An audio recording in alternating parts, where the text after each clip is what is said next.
अगर आप इन 4 शक्तियों को नहीं मनाओगे, नहीं खुश करोगे, तो आपके इष्ट देव की शक्ति आपके घर में कभी प्रवेश नहीं कर पाएगी। जय माता दी सभी को, जय माता दी। आ गई हूँ आप सब लोगों के सामने नई जानकारी लेकर। अगर आप लोग चैनल पर नए हों तो ज़रूर से सब्सक्राइब कर लेना जी, क्योंकि इस चैनल पर मैं आपको रोज़ ही पूजा पाठ संबंधी, भक्ति भक्ताई संबंधी रोज़ ही नई नई जानकारियाँ देती हूँ।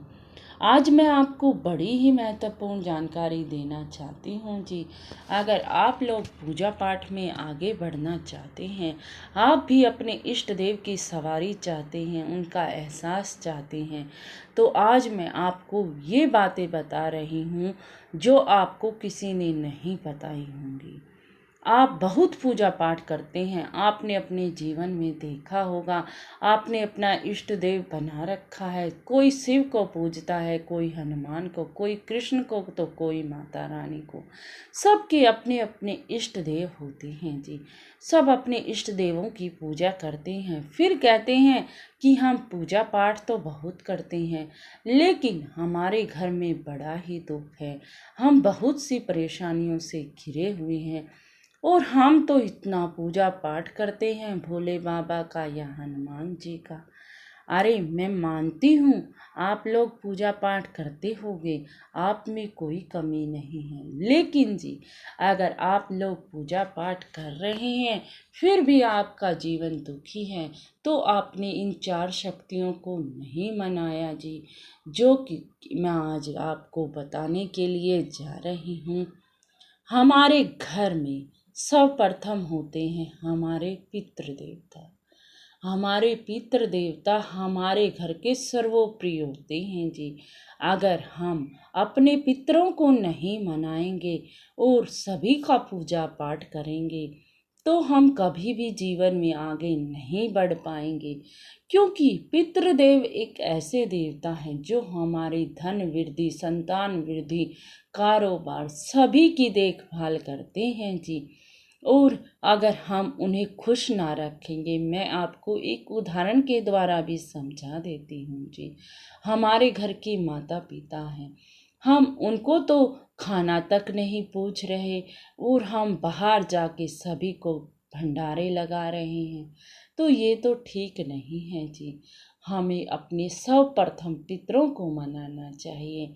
मैंने पितरों को मनाने की अपने चैनल पर कई वीडियो डाल रखी हैं, और अब पितृपक्ष आ रहा है तो मैं और भी वीडियो डालूंगी, तो आप जाकर मेरे चैनल पर देख सकते हैं कि पितरों को मनाने के आसान उपाय तो आपको सारे ही मिल जाएंगे। तो इसीलिए सर्वप्रथम आपको अपने पितृदेव मनाने हैं। आप दूसरा कौन सा देवता मनाना है? दूसरा मनाना है आपको अपने कुल देवी और कुल देवता।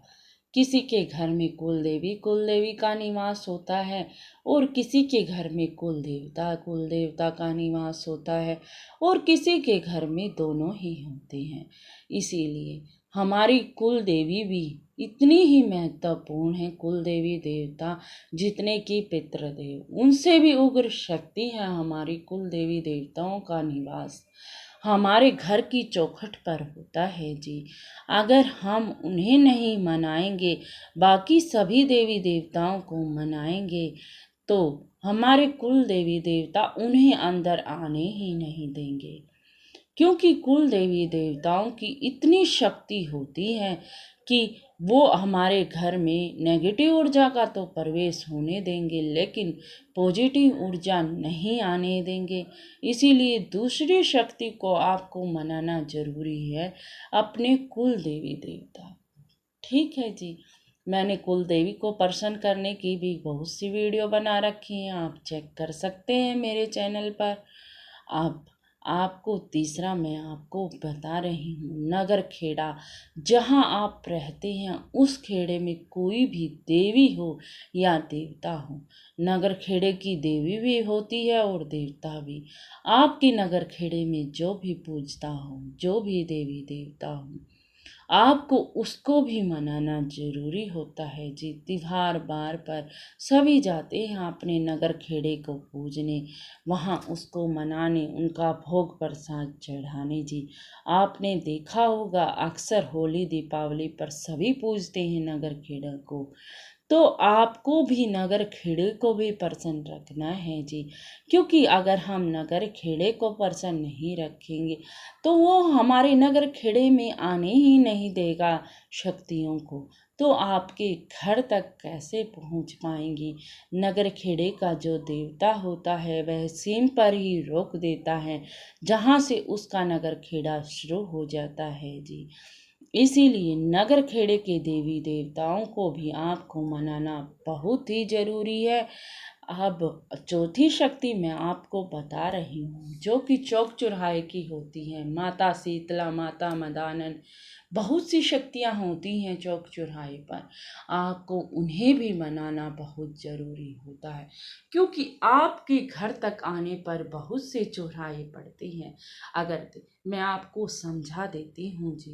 पहले शक्तियाँ आएंगी, चाहे आपके इष्ट देव भोले बाबा हैं, चाहे हनुमान जी हैं, चाहे श्री कृष्ण जी, वो आपके पास आना चाहेंगे। तो नगर खेड़े में जैसे ही प्रवेश करेंगे तो नगर खेड़े के देवता आप पर प्रसन्न होंगे। तो वो पूछेंगे आपके घर का रास्ता, तो नगर खेड़े के देवता तुरंत ही बता देंगे और उन्हें आने देंगे।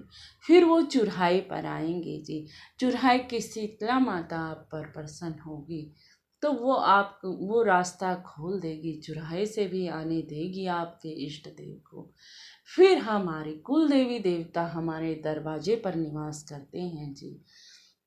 अगर दरवाजे पर बैठे हैं कुल देवी देवता, वो प्रसन्न हैं, तो आपके इष्ट देव और आपके पितृदेव भी प्रसन्न हैं, तो आपके इष्ट देव घर में प्रवेश कर जाएंगे। आप कितना भी पूजा पाठ करना, आपको एहसास ही एहसास होंगे।